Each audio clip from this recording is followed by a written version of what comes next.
going through your mind, Chris? And as you, I'm gonna. no, Yeah, I guess I'd start off with saying that we've extended an offer to Reese Gaines in a developmental position that will involve both, being mentors to our team, guys on the team, and then, being a guy that can help us in development, raising some money and some friends for men's basketball. So, what will be his position? Kenny? Director of Player Development and Alumni Relations. There you go. Now, to get back to what I was going to ask earlier, what's going through your mind now that the time's here and you're going to have to step back and so forth? How do you feel? What's going through my mind is making sure we have a great practice today. And I haven't really looked past that. We've got a lot to cover as we prepare for our first game. And so the good thing is I have a lot of time to think about what I want to do starting tonight at midnight. So I really haven't given it much thought. I'm just trying to make sure our parents are well informed of the players are well informed, the coaching staff, recruits, and just trying to, educate and inform them. I'm not going to be around for a little bit, but as far as, my personal feelings, I haven't really worried about that. You've talked about a number of times about Mike and how the guys are in good hands. What he can do from 10 years. How much will each of the guys maybe share a responsibility? Ross and Cahill and others. Well, I mean, I've said this before. It's always been and always will be a collaborative thing. I think it. The head coach gets all the headlines, gets all the interviews, but, everything that we do behind the scenes is a collaborative effort. I value every one of their opinions, from coaches on the staff to administrators on the staff that handle men's basketball responsibilities. Everybody's an expert in their own area. So, when you're talking about in-game, certainly Ross will have an eye out for offense. Each of those guys are in charge of scouting. In my absence, Taylor Barnett will be an assistant coach and have the ability to, scout and teach. So, how they coordinate huddles and all that stuff is going to be started with Mike, and, responsibilities are shared thereafter. What have been Mike's areas of emphasis that maybe have influenced the way you go about things? Anything that maybe where your philosophies might differ a little bit, but he persuaded you? No, I think, what we've presented to the players over the years has always been aligned, Tim, and Mike's smart enough to know that, you have to have one message. You have to have principles that you live by as a team, things that you do on both ends of the floor that, when we present like that's our way of doing things, not my way of doing things. Now, his experiences, he's a little bit more emotional at times. Again, I think that's great. And I think, how he shares his perspective with our players is a great thing. And so Mike will do a great job. He's a born leader. He knows basketball. He knows our system. And he knows our players really well. Do these games count on your record or his, or does that depend on how many you win? Probably his, but I don't. Yeah, his. I don't really care. I don't have a record. Chris, Jarrett was in here earlier, and he talked a lot that you like those player-led type teams. Since you've been here throughout this offseason with this group, have you been able to see these guys step up in that way, and it's been kind of like a player-led type team?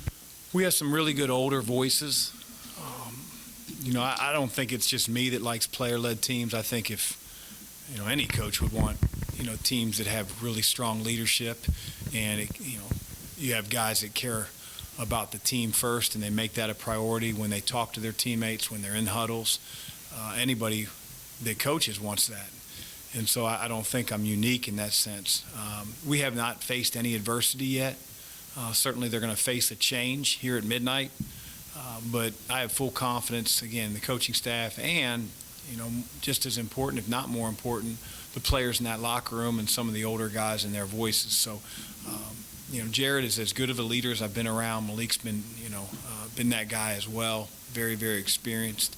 And then we have some really good followers and some guys that, do their job every single day really well. You mentioned midnight, and you mentioned having a great practice. Will you work into the evening, late evening? Yep. Doing what do you do? Recruiting calls and checking in with parents and anything else I feel like needs to be done. Chris, I realize this might be a better question answered once you actually get to do it, but these games, how do you approach, I guess, watching them and analyzing them from your point of view? I mean, do you have, like, notes nearby that you take the whole time and relay them all back once you come back, or have you really thought about that much? I mean, when you understand what you're trying to do on both ends of the floor, you're able to see it materialize. And so that's what I'm anxious to see, how hard we play. Are we in the right spots? Communication is sometimes hard to see on television, but when guys are late by a half second, you can tell when communication has failed. It's a little different when you're standing 15 feet from the action. But I'm a big believer in what we're doing on both ends of the floor, and so I know what I'm looking for, and I know when it looks like it should, and I don't sense it'll feel any different when I'm watching it on TV. It just won't have much influence. Chris, the Reese Gaines position, is that in the basketball office? Is it a university position? A little bit of both. I'm not sure exactly where it's physically located. I mean, will he answer to you, or does he answer to? I mean, I don't. do you know? You don't know that. I don't know. To go back to when you were in here for the media day, you said the next, I think it was 24 days or whatever, we're going to be very important.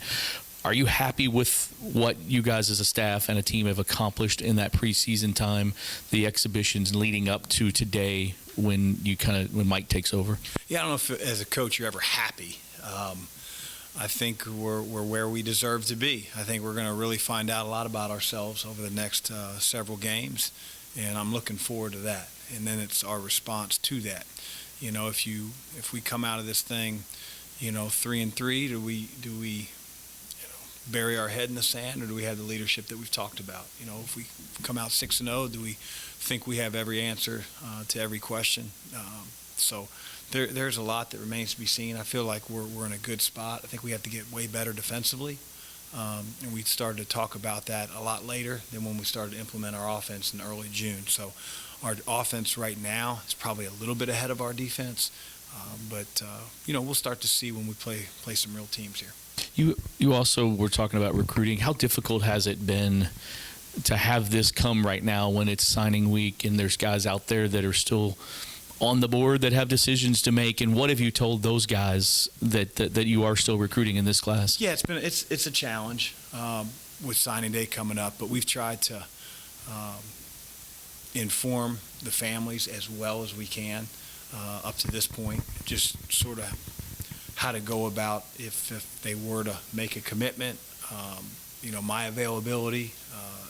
We've tried to be very transparent with any of the seniors that we're recruiting right now, as well as the juniors and people that are coaching the sophomores. So we've tried to be as transparent as we possibly could, knowing that I was going to go bye-bye for a couple weeks. Stylistically, your changes offensively have been very well received by your fans, it seems like. How well do you think it's going to translate when you start playing Division I? Well, that's remains to be seen. But we practice against the Division I team every day. We don't just put the starters on one team and go against walk-ons every day. Like we go 5 scholarship players versus 5 scholarship players. We mix the subs with the starters every single day. So they're seeing live action. They're seeing talented players. Some days looks better than others, but again, the commitment to the pace, both with running the floor without having the ball in your hands, the commitment to getting the ball out lag free when a shot's made or a shot's rebounded, I think is pretty good. And again, we're going to play a lot better defenses than we played the first couple games, but that's okay. I think our offense is in a good place and it'll continue to grow. Chris, Mike said you jokingly told him try not to go 0-6 during the stretch, but do you have like any overarching or final piece of advice that you've tried to impart to him before this starts? Yeah, just to be himself. You certainly have more of a spotlight on you, but be yourself. Be confident in our system.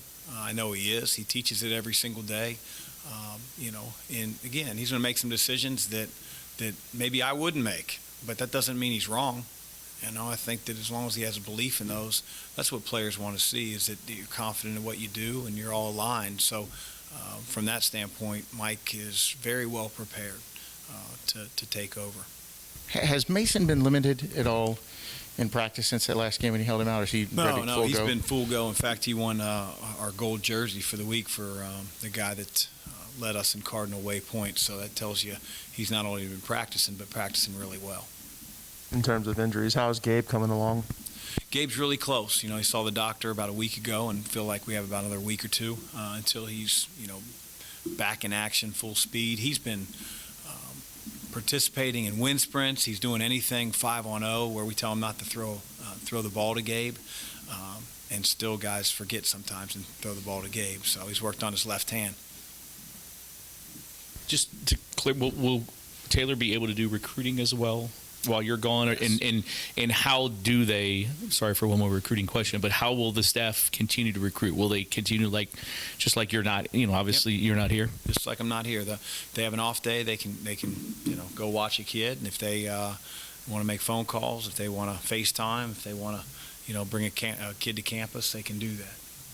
How much does demonstrated performance help a kid's confidence? Like Roosevelt, he would seem to have played pretty well in that last game. Have you seen that pay off in practice the last couple? Yeah, I think Rose has done a really good job since we returned from the West Georgia game. I think he's a little bit more understanding that you got to be an everyday guy in practice. You don't just get playing time because you're on the team. You got to earn it.